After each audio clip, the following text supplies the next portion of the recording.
வயலோ வயலோ வயலோ செழிக்க வாழ்வு தந்தானே, வயலோ வாழ்வு தந்தானே. அட பொன்னா விளையோ பூமிக்கு நல்ல விவரம் தந்தானே, உழவனின் உறவா வந்தானே.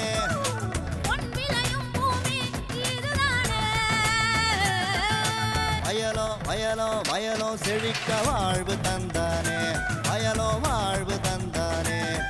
அட பொன்னா விளையோ பூமிக்கு நல்ல விவரம் தந்தானே, உழவனின் உறவா வந்தானே. தந்தன தந்தன தன தந்தானே, மண்ணள பொங்கிட துணை வந்தானே. தந்தன தந்தன தன தந்தானே, மண்ணள பொங்கிட துணை வந்தானே.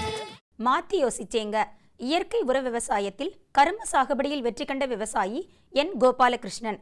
இவர் கரூர் மாவட்டம் குளித்தலை தாலுகா பணிக்கம்பட்டி கிராம விவசாயி ஆவார். 20 ஆண்டுகளாக பாரம்பரிய முறையில் இயற்கை வேளாண்மையில் கரும்பு, வாழை, நெல், சேனை, வெங்காயம் போன்றவற்றினை பயிர் செய்வதோடு மட்டுமில்லாமல் பருவத்திற்கேற்ற பயிர்களாக எள் மற்றும் உளுந்தினை சாகுபடி செய்து வருகிறார். குறிப்பாக இயற்கை உரமாக மண்புழு உரம், பஞ்சகவ்யா, அமிர்த கரைசலினை பயன்படுத்துவதோடு சிறுகமணி கரும்பு ஆராய்ச்சி நிலைய வழிகாட்டுதலின் பேரில் கரும்பு சாகுபடியில் அதிக வருவாயினை ஈட்டி வரும் இவரின் அனுபவங்களை நம்மிடம் கூற கேட்டபோது,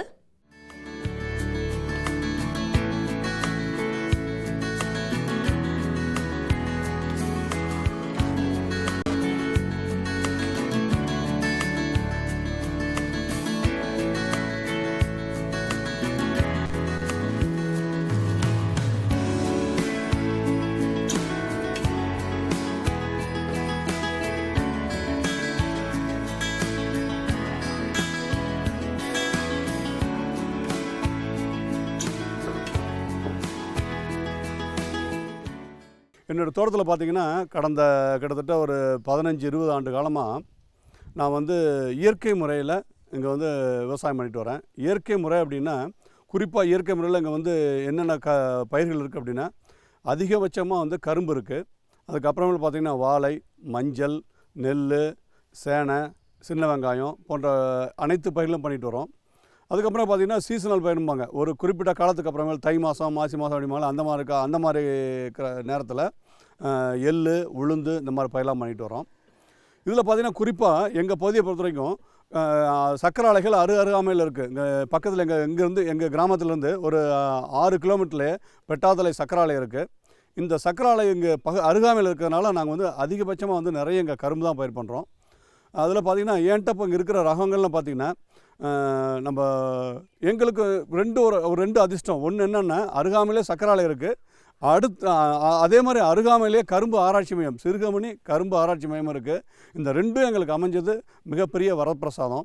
என்ன காரணம்னு கேட்பீங்க. என்ன காரணம் அப்படின்னா கரும்பு பண்ணும்போது அதில் இருக்க சந்தேகங்கள், போக்குவரத்து எல்லாமே கரும்பு ஆராய்ச்சி மையத்தில் போய் நாங்கள் கேட்டு அதன்படி நாங்கள் செய்யும்போது எங்களுக்கு முழு திருப்தி, மகசூலும் கூட கிடைக்குது.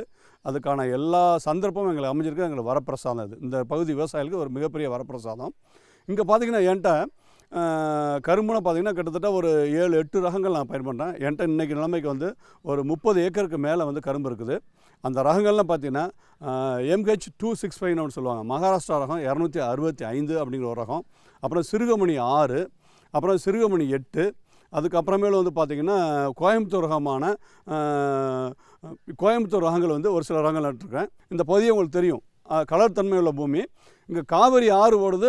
எங்களுக்கு அதில் வந்து கட்டளை மேய்க்கிலேருந்து வாய்க்காலில் தண்ணி வந்தாலும் கூட இந்த தோட்டத்தை பார்த்திங்கன்னா உப்பு தண்ணி இருக்குது. இந்த தோட்டத்தில் உப்பு தண்ணி, இந்த மாதிரி வித்தியாசமான இடங்கள் நிறைய இங்கே இருக்குது. உப்பு தண்ணி இருக்குது, கலர் பூமி இருக்குது, வளமான பூமி இருக்குது, காவிரி ஆற்று பாசனம் இருக்குது. இத்தனை இருந்தாலும் இங்கே பகுதிக்கு இந்த சிறுகமணி கரும்பு ஆராய்ச்சி மேலேருந்து வெளியிடப்படக்கூடிய ரகத்தை நட்டால் தான் எங்களுக்கு மகசூல் வந்து அபரிமிதமாக இருக்கும். ஏன்னா உப்பு தண்ணிலையும் வரக்கூடிய ரகம், அதே நேரத்தில் கலர் பூமியிலும் வரக்கூடிய ரகம், மழை பெஞ்சு அதிகமாக தண்ணி தேங்கி நின்னாலும் அதுலேயும் வரக்கூடிய ரகம் அப்படின்னு பார்த்திங்கன்னா இந்திய அளவிலேயே சிறுகமணி கரும்பு ஆராய்ச்சியோட ரகங்கள் தான். இயற்கை முறையில் நான் வந்து என்னுடைய தோட்டத்திலேயே நானே தயார் பண்ணக்கூடிய மண்புழு உரம். இந்த பகுதியில் நீங்கள் பார்த்திங்கன்னா நிறைய செட்டு போட்டு வச்சுருக்கிறேன்.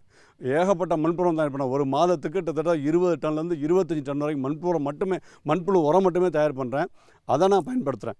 அதுக்கப்புறமேல் பார்த்திங்கன்னா என்னோடய வயலுக்கு கரும்பு வயலை பொறுத்த வரைக்கும் பஞ்சகவ்யம், அதுக்கப்புறமேல வந்து பார்த்திங்கன்னா அமிர்த கரைசல், எலுமிச்சை முட்டை கரைசல், மீன் கரைசல், இப்படி அனைத்து வகையான இயற்கை இடுபொருள் போகிறேன். நான் வெளியிலேருந்து வாங்குறதில்ல, நானே தயார் பண்ணி என் வயலுக்கு போகிறதுனால தான் இன்றைக்கி இந்த மகசூலை நீங்கள் எடுக்க முடியுது, சக்ஸஸ் பண்ண முடியுது. நீடித்த நிலைத்த வேளாண்மைக்கு இதெல்லாம் ஒரு முக்கியமான பங்காக இருக்குது. மண்புழு தயார் பண்ணுறதுக்கு இந்த ரா மெட்டீரியல்ஸ்பாங்களே, அதாவது எனக்கு அதுக்கு தேவையான மண்புழுக்கான உணவுன்னு சொல்லுவாங்க இல்லையா, அந்த குப்பை கூலங்கள் இலதலைகள் இதெல்லாம் வந்து எங்களுக்கு சுலபமாக அங்கே கிடைக்குது. சக்கராலையிலேருந்து கிடைக்கக்கூடிய ஆலை கழிவு, மாட்டுச்சாணம், இலதலைகள், கரும்பு சோகை, கரும்பு அறுவடை பண்ணாலும் அதுலேருந்து கிடைக்கக்கூடிய 6-7 டன் அந்த கரும்பு சோகை இத்தனையுமே மண்புழுக்கு உணவாக போயிடுது. அது ஏன் நீங்கள் கேட்கலாம் ஒரு கேள்வி கூட, ஏன் மாட்டுச்சாணத்தில் அந்த காலத்தில் அப்படியே தானே வயலில் போட்டாங்க, இதை ஏன் மண்புழு உரமாக மாற்றி நீங்கள் வயலில் பயன்படுறதோட கேள்வியோட கேட்க சந்தர்ப்பம் இருக்குது. கண்டிப்பாக அப்படியே மாட்டுச்சாணமாக இருக்கட்டும், மற்ற இலதலைகளை மக்க வச்சு அப்படியே போட்டிங்கன்னா முதல் பிரச்சனை என்ன, களைகள் அனைத்துமே உற்பத்தியாகி அதிகப்படியான களைகள் வயலில் வரக்கு வாய்ப்பு இருக்குது. ரெண்டாவது வந்து பார்த்திங்கன்னா ஒரு ஏக்கருக்கு குறைந்தபட்சம் 20 டன்லேருந்து 25 டன் சாதாரண கம்போஸ்ட் போகணும். ஆனால் இந்த மண்புழும்னா பார்த்திங்கன்னா 1 டன்லேருந்து 2 டன் பயன்படுத்தினாலே அந்த எந்த ரசாயன உரமும் இல்லாமல் அபரிமிதமான மகசூலை எடுக்க முடியும். அந்தளவுக்கு அது வந்து சாதாரண கம்போஸ்டோட 20 மடங்கு பலன் அதிகமான பலன் அளிக்கக்கூடியதான் இந்த மண்புழு உரம் அப்படிங்கிறது. அதனால் அதை தயார் பண்ணி நாங்கள் பயன்படுத்துகிறோம். மண்புழு உரத்தில் வந்து களைகளே இருக்காது, எடுத்து செல்வது ஈஸி, பயன்படுத்துவது ஈஸி, அவ்வளவு எல்லா வகையான சத்துக்களும் அதில் இருக்கிறனால தான் மண்புழு உரத்தை வந்து நான் தொடர்ந்து இங்கே 20 ஆண்டு காலமாக நான் பண்ணிகிட்ருக்கிறேன். அது ஒரு பெரிய எனக்கு வெற்றிக்கு ஒரு உறுதுணையாக இருந்துச்சு. இந்த இயற்கை விவசாயத்துக்கு ஒரு எனக்கு இட்டு செல்லுனதே இந்த மண்புழுன்னு தான் சொல்லலாம். இந்த கரும்பு அறுவடைன்னு பார்த்திங்கன்னா, இப்போ நீங்கள் இயற்கை முறையில் தயார் பண்ணும்போது ஒரு கரும்பு மருதாம்பு கரும்பு அப்படி தான் எல்லா விவசாயிகளும் பண்ணுவாங்க. ஆனால் இந்த இயற்கை முறையில் பண்ணும்போது பார்த்திங்கன்னா 5 வருடத்துலேருந்து 6 வருடம், ஏன் 10 வருடம் கூட விடலாம். ஆனால் நாங்கள் அந்த விலையில் ஏற்றம் இருக்கிறதுனால குறைந்தபட்சம் 5 கட்டை 6 கட்டையெல்லாம் கூட கரும்பு எங்கள் விடுறதுக்கு ஒரு வாய்ப்பாக இருக்குது. வாழை பார்த்திங்கன்னா கற்பூரவள்ளி வாழை போட்டிருக்கேன். இந்த வாழை என் தோட்டத்தில் வாழை இருக்குது. அந்த வாழையை பார்த்திங்கன்னா கிட்டத்தட்ட ஒரு 5 ஏக்கர் வாழை போட்டிருக்கேன். அதில் அதாவது பிளான்டிங் பனானா விட நடவு வாழையை விட இன்னைக்கு மருதாம்பு வாழை வந்து பார்த்திங்கன்னா மகசூல் கூடுதலாக இருக்குது.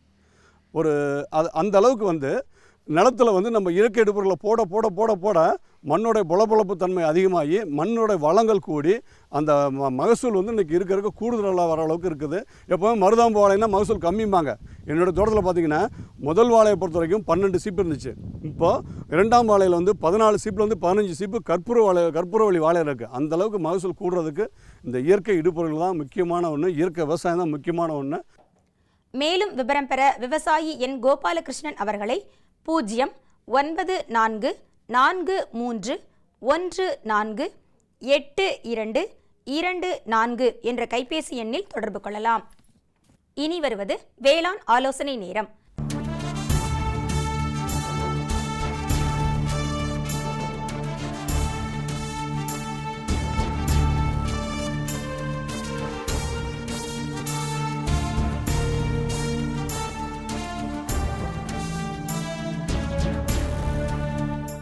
நேரடி நெல் விதைப்பிற்கு உரிய பருவத்தில், அதாவது தாளடி மற்றும் சம்பா பருவத்தில் பருவத்திற்கேற்ற ரகங்களை பயிரிடுவதோடு ஒருங்கிணைந்த களை கட்டுப்பாட்டு முறைகள், உர நிர்வாகம், நீர் நிர்வாகம் போன்றவற்றை முறையாக மேற்கொள்ள வேண்டும். மேலும் நேரடி நெல் விதைப்பில் கவனிக்க வேண்டியவை என்னென்ன என்பது குறித்து தஞ்சாவூர் மாவட்டம் ஆடுதுறை தமிழ்நாடு நெல் ஆராய்ச்சி நிலைய உதவி பேராசிரியர் முனைவர் இ. சுப்பிரமணியன் தரும் விளக்கம். வணக்கம் வேளாண் பெருமக்களே. இந்த காவிரி பாசன பகுதியில் நேரடி நெல் விதைப்பை மேற்கொள்ளும் விவசாயிகளின் கவனத்திற்காக நேரடி நெல் விதைப்பு என்பதை உரிய பருவத்தில் தேர்வு செய்ய வேண்டும். அதாவது குறுவை மற்றும் தாளடி பருவங்களில் நேரடி நெல் விதைப்பு மேற்கொள்ள வேண்டும். அதற்கு பருவத்திற்கேற்ற ரகங்களை தேர்வு செய்ய வேண்டும். ஒருங்கிணைந்த களை கட்டுப்பாடு முறையை பின்பற்ற வேண்டும். குறிப்பாக களை முளைப்பதற்கு முன் தெளிக்கக்கூடிய களைக்கொல்லியை தெளிக்க வேண்டும். ஒருங்கிணைந்த உர நிர்வாகம் மற்றும் நீர் நிர்வாகம் செய்ய வேண்டும். இவ்வாறு நேரடி நெல் விதைப்பில் ஒருங்கிணைந்த முறையில் உர நிர்வாகம் களை கட்டுப்பாடு செய்வதால் நேரடி நெல் விதைப்பில் நிகர லாபமாக விவசாயிகள் ஒரு ஏக்கருக்கு 2500 ரூபாய் அதிகரிக்க வாய்ப்புள்ளது. மேலும் விவசாயிகள் கவனத்திற்கு இந்த நேரடி நெல் விதைப்பு செய்யும் விவசாயிகள் குறிப்பாக வடிகால் வசதி இல்லாத நிலங்களில் நேரடி நெல் விதைப்பு தேர்வு செய்வதை முற்றிலுமாக அகற்ற வேண்டும். மேலும் இந்த நேரடி நெல் விதைப்பை தாளடி பருவத்திற்கு, குறிப்பாக காவிரி பாசன பகுதியில் தாளடி பருவத்தில் அதிக மழை பொழிய வாய்ப்புள்ளதால் நேரடி நெல் விதைப்பு என்பதை தாளடி பருவத்தில் தேர்வு செய்யக்கூடாது. மேலும் விவரம் பெற முனைவர் இ. சுப்பிரமணியன் அவர்களை 0435247209 என்ற தொலைபேசி எண்ணில் தொடர்பு கொள்ளலாம். வேளாண் பெருமக்களே, இன்றைய பொன் விளையும் பூமி நிகழ்ச்சியில் இடம்பெற்ற அனைத்து பகுதிகளும் உங்களுக்கு பயனுள்ளதாக அமையும் என நம்புகிறோம்.